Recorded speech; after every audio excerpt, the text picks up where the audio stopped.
My name is Elisabeth Long. I'm the Sheridan Dean of Universities, Libraries, Archives, and Museums at Johns Hopkins. And it's my pleasure to welcome you to this evening's program, the premier Wavelength event at Hopkins Bloomberg Center. So, what is Wavelengths, you might ask? Johns Hopkins Wavelengths was established in 2020 as an engagement and outreach program that bridges the work of Johns Hopkins and the Applied Physics Laboratory researchers and brings it to public audiences through narrative nonfiction books, National Science Technology Association lesson plans for secondary school students, digital community toolkits, speaker events, and exhibitions from museums and science centers. The Wavelengths books are available for purchase, but also as free PDF downloads through an open access program hosted by Johns Hopkins University Press, their Project Muse, and they have been downloaded more than 200,000 times by readers in more than 100 countries. Dr. Casadevall's book is the seventh of the Wavelengths series. Future titles include Dr. Jim Bellingham's How Are Marine Robots Shaping Our Future, and Dr. Peter Agre's Can Scientists Succeed When Politicians Fail? So stay tuned for those. I'd like to take a moment to recognize Barbara Klein-Pope, the executive director of Johns Hopkins University Press and the founder of the Wavelengths program, and Nick Wigington, the associate vice provost for research, who are with us tonight. Nick is here in the front row as well as Julie Messersmith, the chief staff for the provost, and Anna Marlis Burgard, the director of strategic engagement, for their partnership and support in making tonight possible. Tonight is also made possible by many people behind the scenes, including staff here at the Hopkins Bloomberg Center, Bloomberg Philanthropies for their support of the Johns Hopkins Bloomberg Distinguished Professor Program, and the Bloomberg Center, and the staff of Hopkins at Home who are recording tonight's discussion. So watch your inboxes because we'll share a link when that recording as soon as it's available.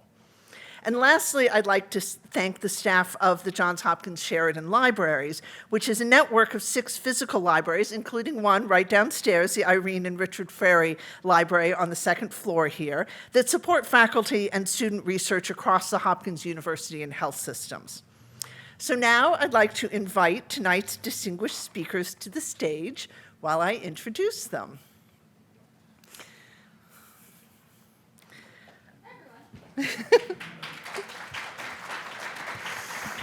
So Dr. Arturo Casadevall, a Bloomberg Distinguished Professor and Chair of the Department of Molecular Microbiology and Immunology at the Johns Hopkins Bloomberg School of Public Health.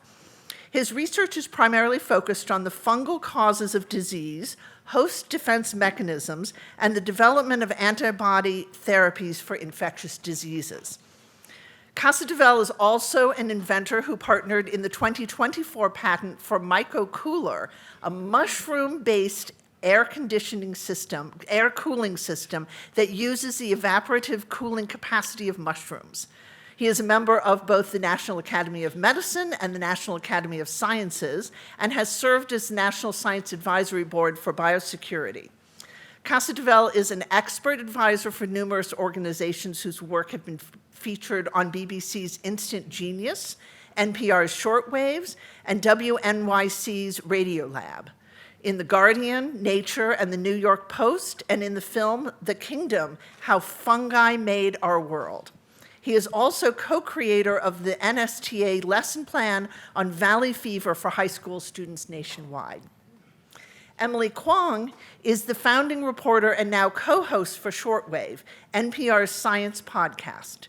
This last year, she also debuted Inheriting, a show that explores Asian American and Pacific Islander history through intergenerational conversations. Before joining NPR, Kwong was a reporter and host at KCAW Sitka, a community radio station in Sitka, Alaska. She covered local government and community news, chasing stories into fishing boats and up volcanoes. Prior to that, Kwong taught and produced youth media with WNYC's Radio Rookies and The Modern Story in Hyderabad, India. Her team's multimedia narratives, Losing the Eternal Blue Sky, won a White House News Photographers Association Award in 2020. Kwong is also a co-president of the board of the Association for Independence in Radios. Our deep thanks to both of you for finding time in your busy schedules to make this conversation possible. And with that, I turn the program over to you. Thank you so much. Big round of applause for Elisabeth and libraries and librarians. Well, welcome everyone. I want to acknowledge also the scientists who are here tonight. I understand that some folks from your lab. Hi! Special welcome to those scientists who are a part of the Casadevall lab at Johns Hopkins University. And let me tell you, this lab is amazing. It's such a wonderfully talented, tight-knit group of people, and I guess they came to cheer you on, so. They came for my protection. Okay. We also want to thank Communications Director Stephanie Desmond, who played a key role in actually translating a lot of the complex science you'll hear about tonight into this beautiful book. She's a journalist, and this book would not have been possible without her. We'll be talking about her too. The focus of tonight is What If Fungi Win? I have my own copy. It's heavily annotated, and you can get your own too at the back after our talk. But first, we're going to chat for about 45 minutes, and then we'll open it up to Q&A, and then we'll release you for a nice buffet of mushroom-inspired eats, and I'm told cupcakes decorated to look like mushrooms in the garden. And yes, and all against this backdrop where nothing of absolutely any significance is happening behind us, so we're just going to have a great time. I want to start out, Arturo, by asking you, and we've actually talked now twice, so this is kind of... When you visited us. This is old hat for us. We, in fact, color coordinated. Yeah, it's true. It's true. Before we came. Called, we texted, what are you wearing? What was it like, before we get into the subject matter of fungi, you can say fungi, both are acceptable. What was it like to work with a journalist to adapt your work into this? That was a wonderful collaboration. Stephanie was a reporter. And the way that this book came about is we would have conversations. And, there'd be 1 hour, usually over Zoom, mostly over Zoom. And she would have me talk. And then she would find something that I said, that she said, that's really interesting. That's what people will be interested on. And then she will pull it out and develop it further. So I give her tremendous credit for the success of this book. And it was a pleasure to work with her. And I told her that I'm happy to write another one with her. Yeah, let's give a round of applause for Stephanie. Seriously. It takes a lot of work to communicate this information. And this is kind of what can happen when science is in partnership with libraries, with journalists. So, Arturo, I want to start with a number. There are an estimated 6.2 million species of fungi on planet Earth. That's what we think, but scientists have only identified a mere fraction of them. Fungi include mushrooms, favorite pizza topping of all time, but they also include yeast. For any of you bread bakers or beer brewers, they include things like mold and mildew and rust and smut. These are actual names of kinds of fungi. But as diverse as they are, you offer this very holistic view of them in saying that fungi thrive in disasters. That's right. Fungi Why? eat death.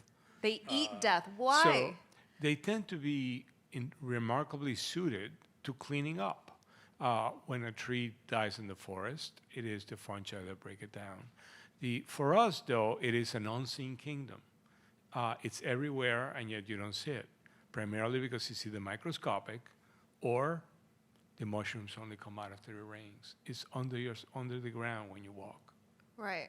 The largest organism we believe is actually a fungus called humongous fungus. It's a fungus in the Pacific Northwest that weighs more than a World War II battleship.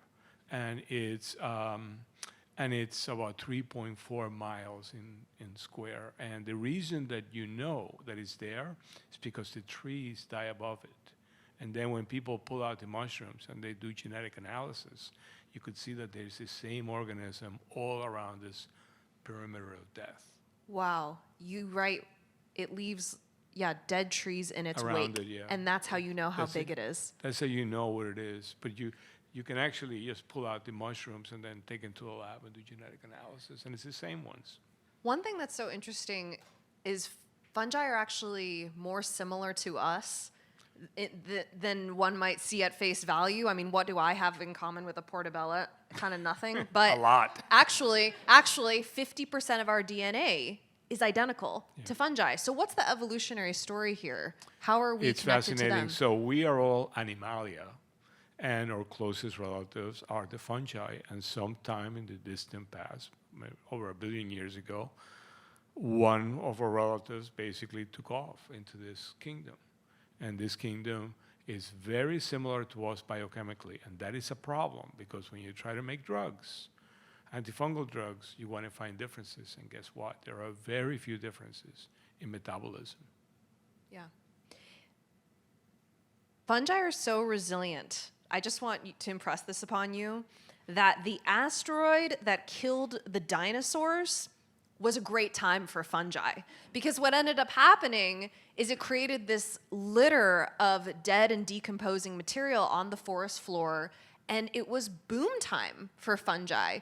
And you have this really interesting hypothesis that fungi essentially chose mammals and not reptiles. What does that mean? So let's go back to that day in which the Earth had a really bad day. 65 million years ago. It was a warm, forested planet. There were forests in Antarctica. This thing hits where the Yucatan is. The asteroid. The asteroid. It's Yeah. about the size of the island of Manhattan. Tsunamis raced through North America. And then all that matter is devastated. The planet becomes a fungal compost. It's basically you lose daylight for 10 years. Photosynthesis is shut down. And in that devastated world, mushrooms thrive. And then we have survivors. We have small reptiles and we have small mammals. And the thing that always bothered me is, why us? Why did we become the world of the mammals? I mean, we have to eat so much. Most of you have had 3 or 4 meals today, and then have another one afterwards. If you were reptilian, you only had to eat once a week. And what would have led to this selection pressure? And this is what Emily just asked me, and the idea is that what protected those early mammals was that they were warm. And that our temperature can keep out the fungi. The fungi don't like heat. So in that devastated world, the small mammals did better than the reptiles. Because they had the warmth to kill off the fungi. Exactly, and to move. You know how the iguanas get into trouble in Florida whenever they have a cold wave. They fall off the trees. Yes. They can't move. Well, the little mammals could move around. And then when the sky's clear, there were lots and lots of mammals.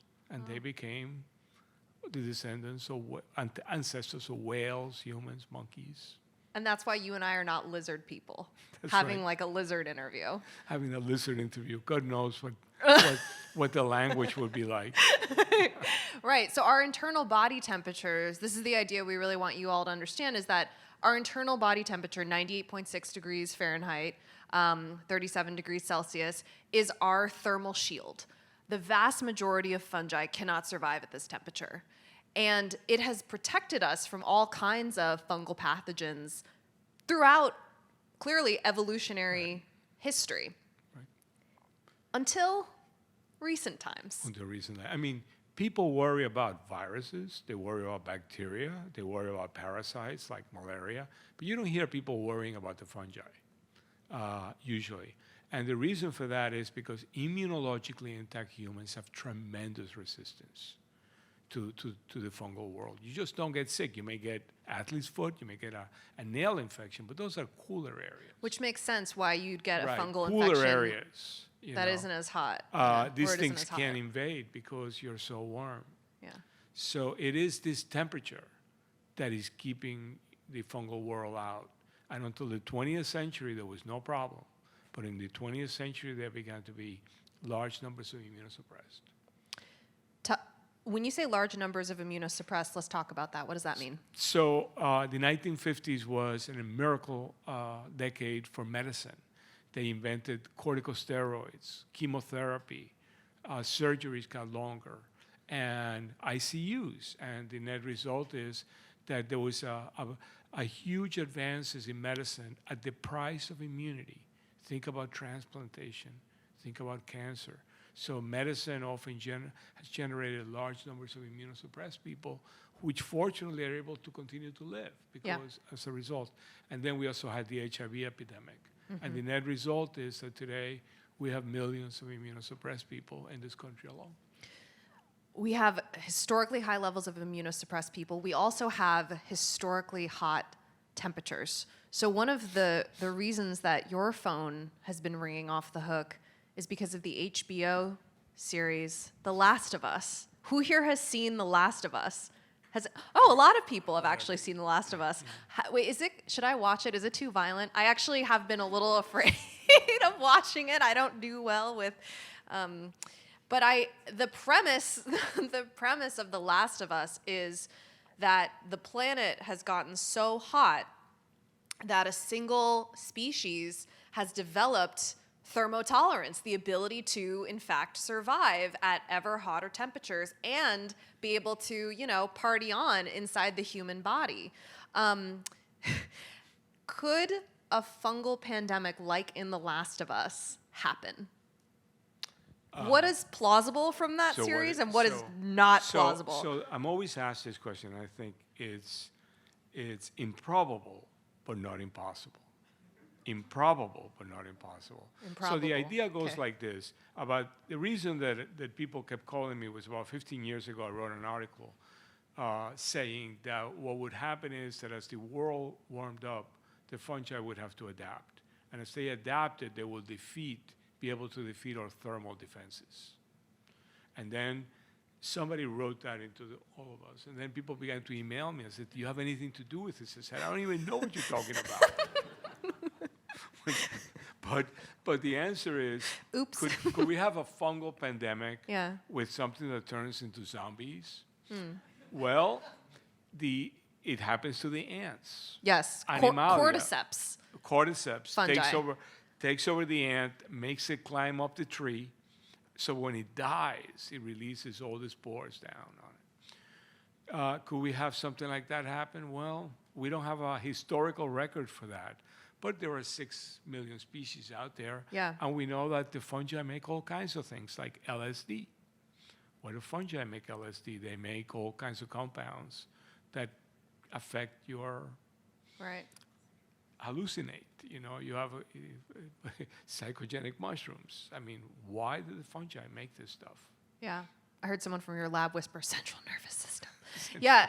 So this idea, the cordyceps fungi that Arturo's talking about, it's diabolical if you think about it. It takes over the ant, and the ant, because of the infection, becomes like a zombie that climbs up so that the fungi can release its spores, which is what mushrooms are, right? They're just spore-bearing, fruiting bodies to help the fungi. It's how the fungi reproduce. It's amazing. This ant loses control and climbs up a tree to the top of the spore. Yeah. How do the fungus knows where it is? I don't know. Yeah. So that's the Hollywoodification where they kind of smash these two types of fungi together. Are you ultimately glad this series has come out to raise awareness about the potential for a fungal, let's say not pandemic, because that's pretty scary, but just a fungal outbreak that traveled? Well, I think I have my 15 minutes of fame. Okay. Right, with it. Look, whenever the public focuses on something, it's always good for science because it becomes aware of it. And so I think even though I think it's very improbable, I think it's good that it makes people think. Yeah. I want to talk about how the most vulnerable populations here, really, when it comes to fungal outbreaks for humans, are those who are immunocompromised. Survival is a big theme in this book, you'll find, when you buy it and read it, because it really is that riveting. It's also very short. It's like 150 pages. You can read it in maybe 3, 4, 5 hours, depending on your reading speed. You know, in the book, you talk about the struggle to survive as a young boy in Cuba when Fidel Castro took over, and the terror of that time, coming to the United States, settling down in Queens. We're both from the New York City area. And you decided to become a PhD, MD, and you were doing your infectious disease fellowship at Albert Einstein College of Medicine at the height of the HIV/AIDS pandemic, which was a significant driver of fungal disease. A lot of people don't realize that. Tell me about the patient you met back then, it whose case... it was the summer of '88. I was Yeah. beginning my infectious disease fellowship, and I was admitted an individual from Cambodia who had cryptococcal meningitis. And what is cryptococcal meningitis? Cryptococcus is a fungus that is everywhere. Probably everybody's getting infected. It's found in association with Oh, like pigeons. we've all probably We all had it. probably got infected. I Okay. mean, in New York City, we could not find a single person that did not have antibodies to it. That Oh, great. means So then that- I definitely have it. yeah, All that right. you get probably picked it up. And this individual, over the next 3 months, I gave him industrial doses of amphotericin B, which is a major antifungal. And we should specify, he was an HIV patient. It was an HIV patient. This was in the days before antiretroviral therapy. Right. And I visited him every day, and every day he got worse. And I could not understand how you could give so much of an antifungal agent and have no effect. In fact, it appeared like it was not even touching him. And what it showed you is that you need the immune system, that without having a functional immune system, the antifungal agents are just not enough. Right. And that's how I decided to go work on fungi. Look, at the time, we did not think that there will be a day in which they will make an antiviral drug. Today, HIV it's been an amazing story. There are over 30 drugs against HIV, but at the time we didn't think so, that this could be done. So many of us were interested in treating the opportunistic infections that were killing them. Yeah. And that's why I went into medical mycology. Because this patient ultimately passed He from a died. fungal infection, not from He died from a fungal the HIV. infection. Yeah. He died an agonizing death, and I'll always remember him. What role does just that time that you were practicing medicine play in the decisions you make as a science, the ethical decisions, where to focus your time and energy and research? Where does compassion fit into your scientific I practice? mean, when I went to medical school, I was thinking of going into cancer research. And on my third year of medical school, they described HIV. And then when I trained at Bellevue Hospital in New York City in the mid-1980s, almost everyone in the wards at that time had AIDS. And it was a completely devastating disease. Almost everyone died. There were no antiretroviral drugs, and we were just trying to treat the infectious complications of immunosuppression. And fungi were a huge problem. Yeah, yeah.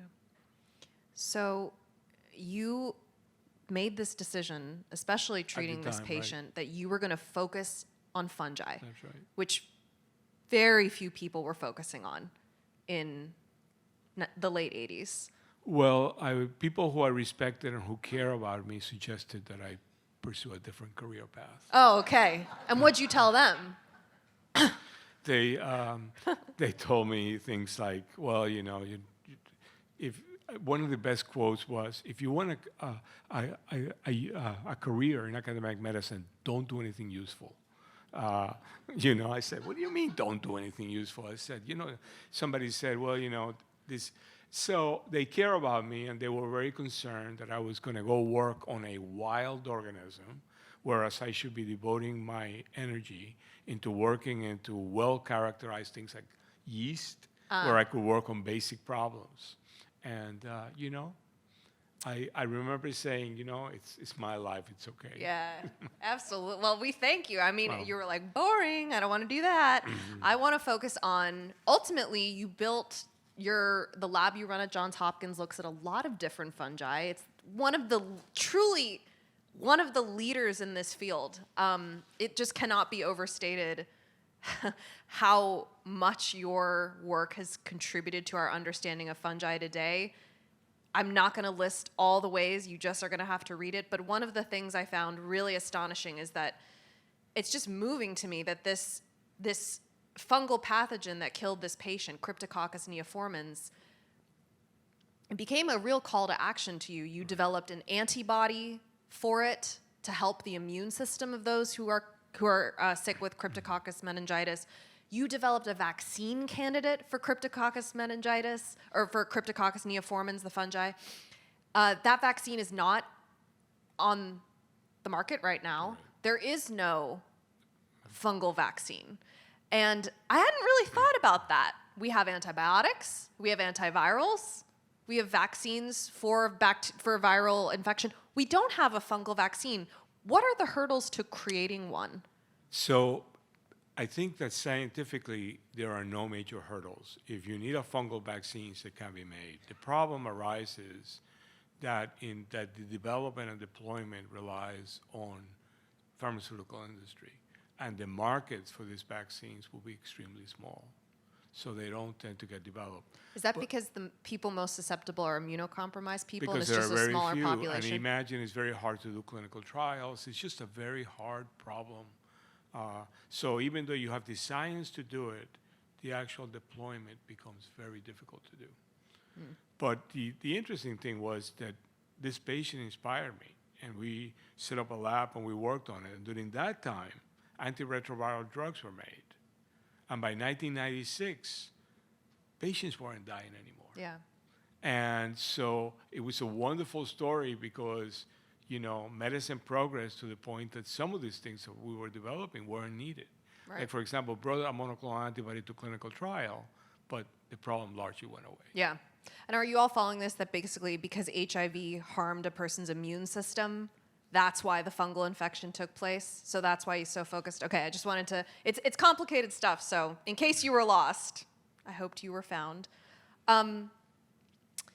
You and Stephanie write in the book that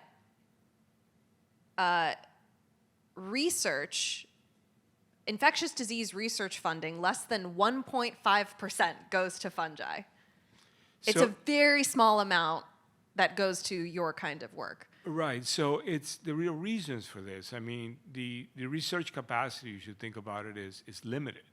And the fungi are late comers into this. Yeah. People have been worried about viruses, bacteria, malaria for a much longer time. So those are much larger research establishments. So do you sit and worry and wonder that, kind of like those guys who researched coronaviruses, that you're going to get a call someday when everyone's like, hey, tell us everything you know about this, because it's now a real problem?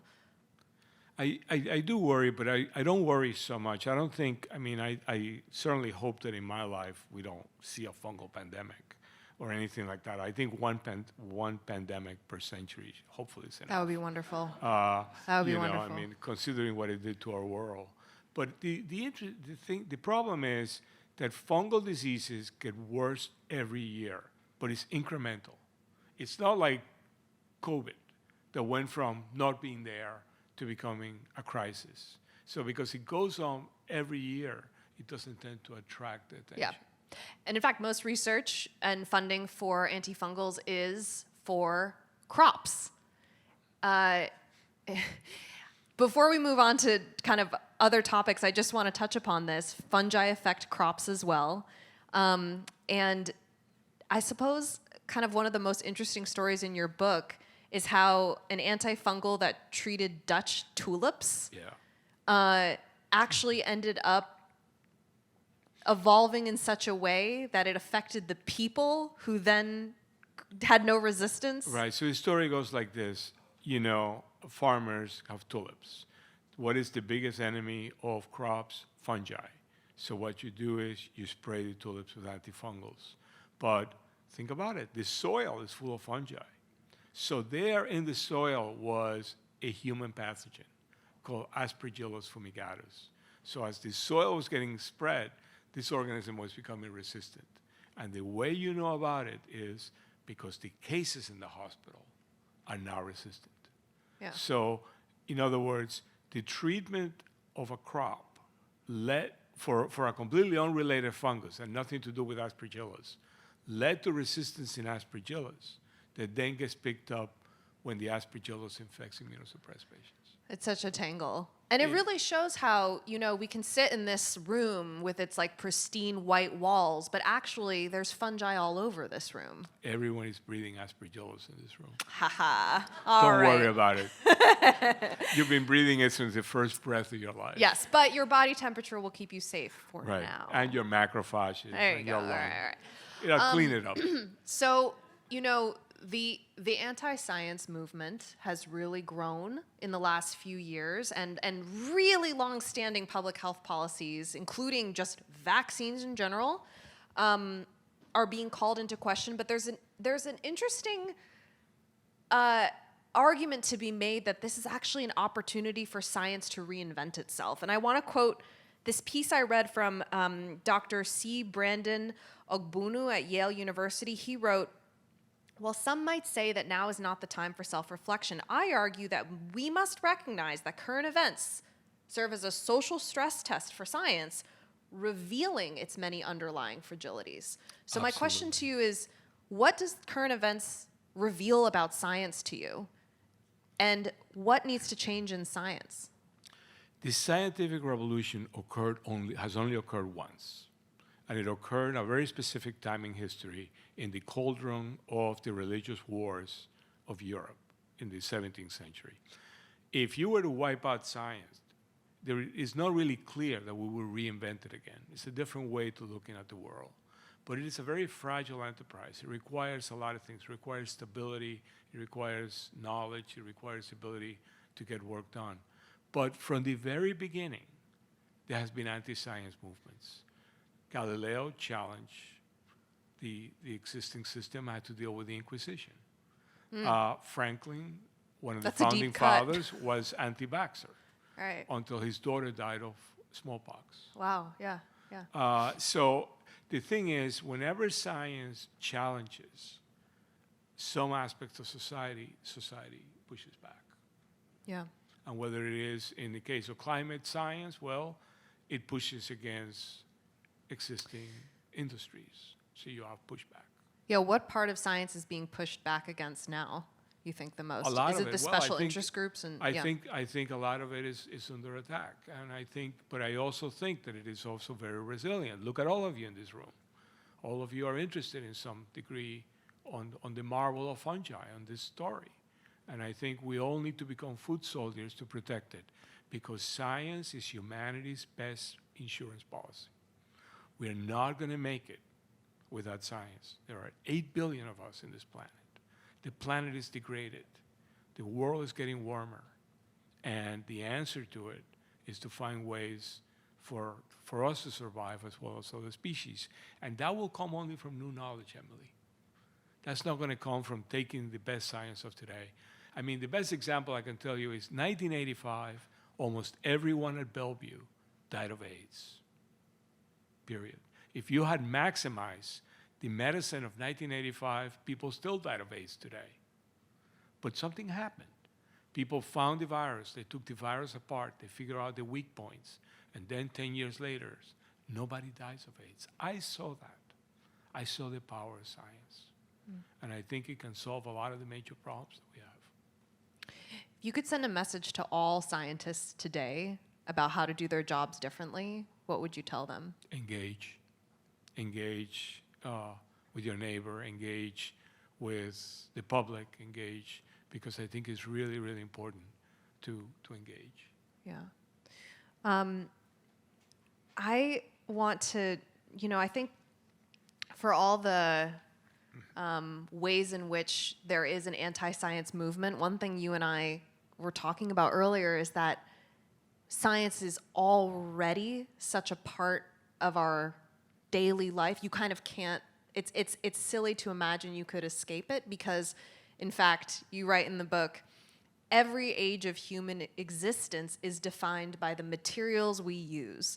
We've had the Stone Age, the Bronze Age, the Iron Age. They didn't call it science back then, but it is using the natural resources of the earth for our ends. Then you could say by the 20th century, you had the Silicon Age, which had silicon chips. And the future in your mind is the biomaterials age. Absolutely. What are biomaterials and what are the most promising examples of using them in our age now? Well, if you think about it, our walls don't respond To stimuli. They basically sit there, right? It's true. Hopefully they don't fall on you. Hopefully they're not listening. Right, right. But you can imagine, and this is, I don't think it's science fiction. You can imagine, let's just use the fungi. You can imagine walls where you have fungi, and this will respond to the humidity, will repair themselves in case you bump into it, and do things like that. Fungi are being made to make fungal leather, which is almost indistinguishable from animal leather. Yeah. There's like mycelium leather used Mycelium by like leather. Hermes. You can get it to grow in a handbag. Yeah. And then you make it into a handbag. You mentioned biodegradable packaging materials. IKEA right. has started to experiment with fungi being the basis of packing materials. But how do we move into a biomaterial world while protecting ourselves from fungi? There's a little bit of a dance here. Now I'm kind of like, I don't want fungi to get that Right. close to me. You but don't I want wanna your live in walls to cooperation. assault you, right? Yeah. How can we live in cooperation with fungi for a greener and more sustainable planet? I think we already are.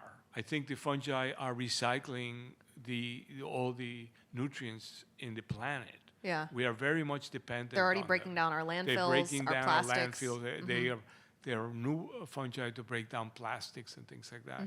I think that this is we're the beginning of exploring a new relationship.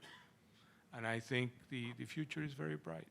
So if you could tell every regular person, no offense, every non-scientist like me, what would you want them to do differently in imagining their relationship to not just fungi, but to the environment? You know, I think the most important thing is to realize how we are connected with everything else. There is a major paper published a year ago showing there is a fungus killing the bats. The bats is white nose syndrome. They die. And somebody figured out that if you look where the bats die, there you have more baby deaths. How could they be related? This was a paper in Science. It turns out that when the bats die, they eat fewer insects. Then the farmers spray more chemicals. And that there may be a relationship there between infant mortality.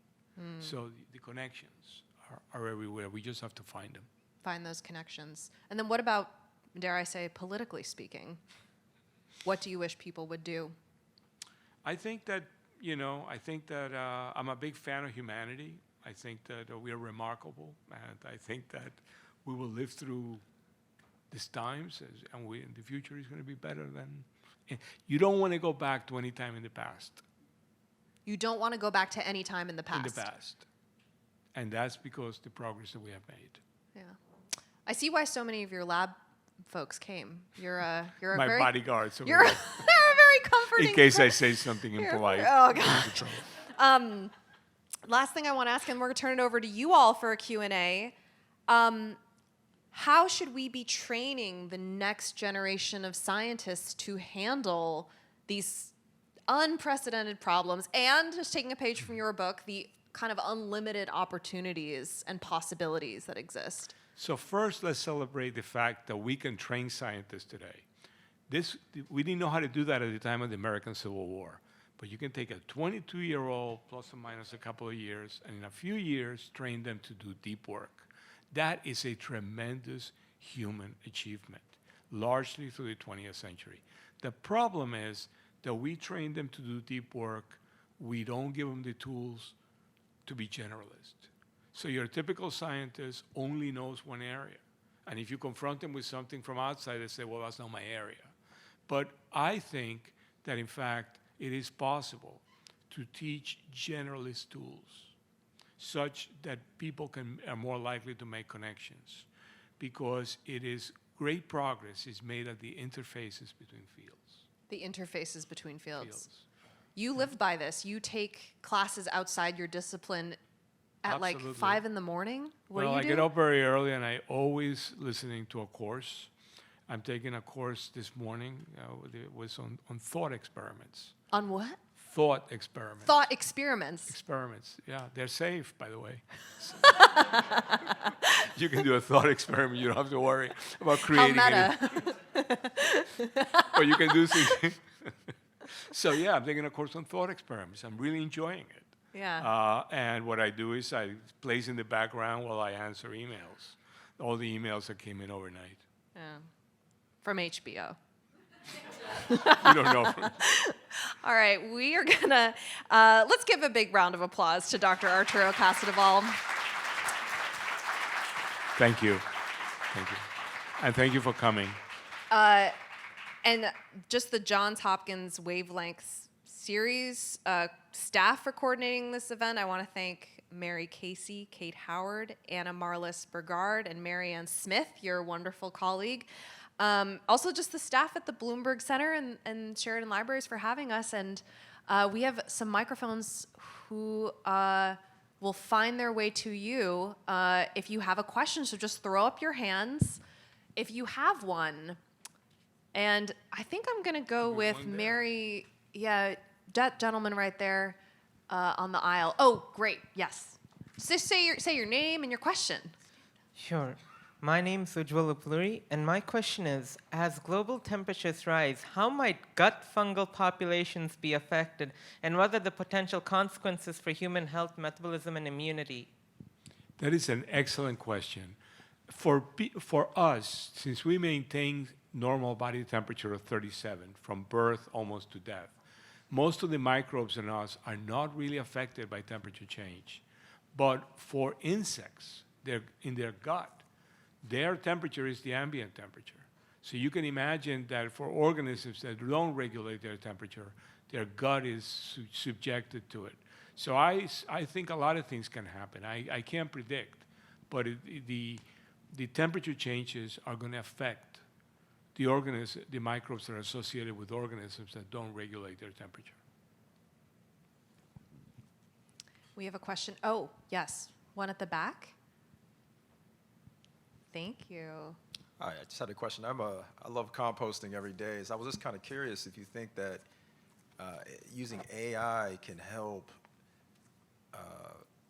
with the quality of the soil in the country, well, not even just the country, but really the world, in terms of like repurposing the soil back to what it was before all the industrialization. I think AI is one of humanity's great inventions. It surprises me constantly. I think that what AI does is it generates ideas. A lot of times they're completely crazy, but occasionally it gives you an idea itself that is profound. So I would not be surprised that as AI continues to become more and more powerful, if you were to ask a question, how can I make my compost better? They may give you some idea what to throw in there. And that may not even be something that you can find in a book because it synthesizes it from a variety of other areas. Does that answer your question? Great. All right. All right. We have one Keep at the composting. That's good. Composting is good. It's good for the planet. Yeah. I know. I feel like you could just tell us all how to live a little greener. Do you Well, have what's your just top take tip? the compost. Well, composting is a good thing. Compost. You just got to have a place to throw all this stuff. Yeah. All right. The fungi will eat it. I know you're making fungi food, really. Right. Hello, I'm Dr. Gonzalez, Hopkins alum. Hi. I have a question. I understand that there are several different fungi that live in the human body and that they stay forever, whether they infect a nail or a skin, and the human is okay. So what is that mechanism that makes them survive in a human, even whether they take medicine or not, and they stay there but do not affect actually the human? this is Right. one quick question. And my second So is, we part of our what is called commensal flora, we have lots of fungi. Our skin is fungi. Our gut is full of fungi. They compete with bacteria. Did you know that dandruff is caused by a fungus? Great. no. People used to think that it was caused by, proliferation of the skin, and this was one of those discoveries that was made because the shampoo worked, and the shampoos, and the people realized that the shampoos that has zinc on it worked, and zinc is a major toxin of fungi. So people used to look at the dandruff and say, well, those flakes are coated with fungi. What do you expect? This is secondary, but it turns out it was the fungi that was causing the problem. So when you shampoo with a zinc-containing, How are they able to survive, though, the fungi in us? they Yeah. they just live in your skin. They're all over. Is it because it's like cooler temperature? or how- Right, but some of them are adapted. For example, the fungi in the gentleman's compost, the compost get really hot.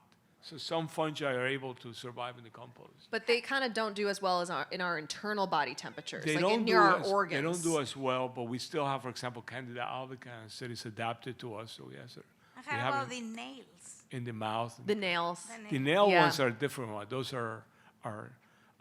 those are not temperature adapted. Those can't invade. They could just wreck the nail. Yeah. They wreck the nails. Oh, what was your second question? Oh, just quick. How the current budget cuts of the current administration are affecting your research in fungi? Well, uncertainty. I just give you one word. It's a very uncertain times. But I am an optimist, as you can tell, and I believe that there is wide support in this nation for biomedical research. I think that no matter what your political beliefs are, people get sick, and they often get sick with the same diseases. So I think that things are going to be okay. And I can say, just from the perspective of the NPR Science Desk, it's because of funding. And research requires money, and they need that money many years in advance before the research happens, and you can't plan if you don't know. Well, I asked because he says the least more research and with budget cuts. I mean, what people don't realize is that science is very fragile, and it requires stability. And you can, for example, get rid of it and hire scientists all over and begin again. This labs and things like this take a long time. But I think the answer is uncertain, but optimistic. Great questions. All. Yes, this gentleman. I'm sorry if we're not choosing you in order. I'm really not spatially very aware, so. I mean, if you jump up and down, we are more likely to see you. Yes, my name is Robert Darling, and it just came to mind. I heard about something called ergot poisoning. Oh. Is that Ergot. fungi? Ergot. Oh, yeah. Like, can we talk about the Salem witch trials? Right, so that's Go a- ahead. Sorry, let me ask you. You asked your question. Yeah, that's Ergot, my yeah. question. What is ergot poisoning? Is it fungi related? So ergot poisoning comes from a fungal species that tend to grow on grains. And as part of when they're growing, they produce what are called ergot alkaloids. And they are very toxic to us. But they can, for example, in small quantities, give you hallucinations. And then there are stories in medieval Europe in which, for example, you have wet seasons, the crops got presumably infected with ergot because you had mass hallucination in villages, affecting the whole village.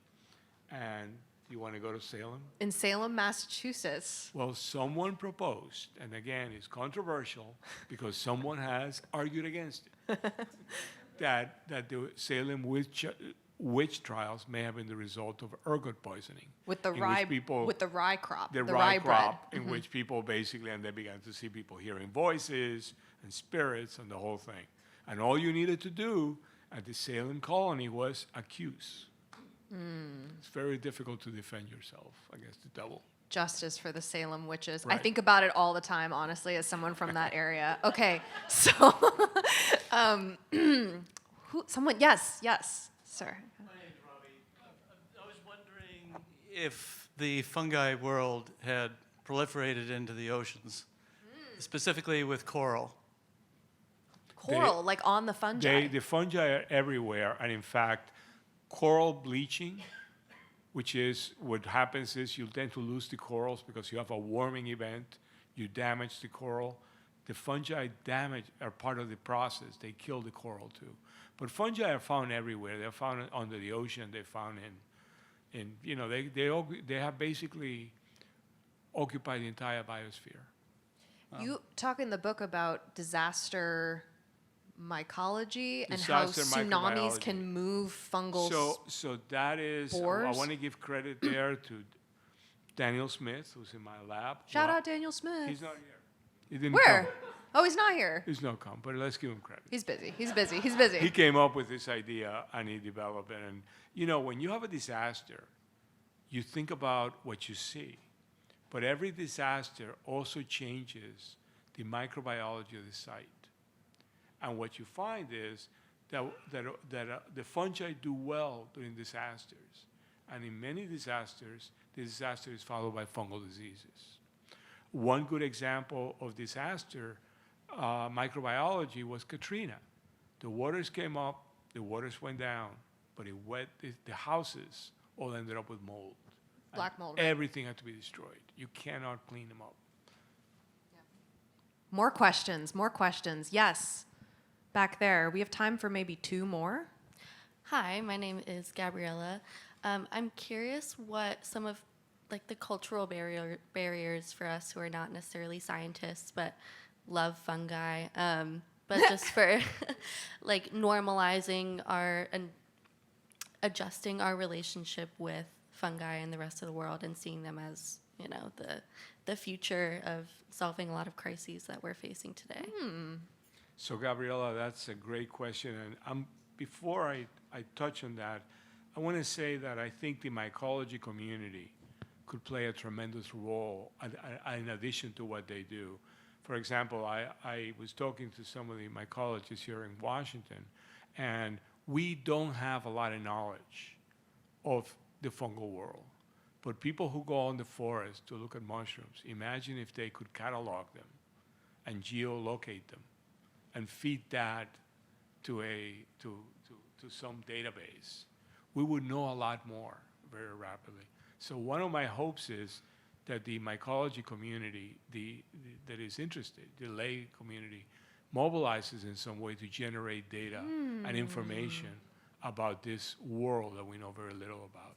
I'd love to see that. Are you a part of your local mycological association?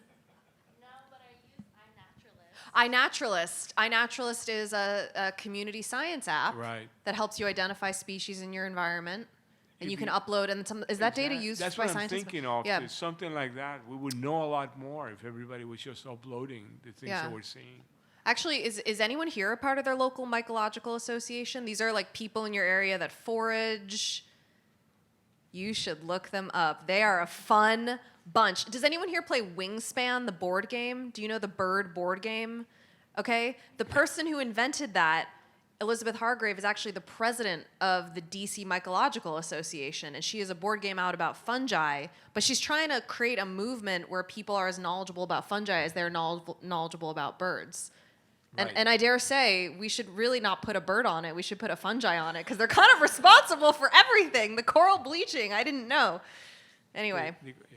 one more. Yeah, go ahead. Did you have one? No, I was just going to say, I think that there's tremendous untapped potential in citizen science. Yeah. In particular, the people like me, we can't go out there and catalog stuff, but people that are interested, Yeah. while they do their interest, could be contributing to telling us where they are, what is the prevalence, what time of year, what they look like, and things like that. We have time for one more question, if anyone has one. Oh, yes. Yes. Biomass. Humanity is probably the hugest biomass that goes through cycles. And what's your thought on shallow grave versus burning versus... Oh, God. That can't be the last question. This got real. What would you say? Should we compost ourselves? That's a movement too. All I would say is that we should be very interested in returning nutrients to the environment. And the fungi really help you by breaking down matter. Without the fungi, the bacteria can't do it. The world will pile up.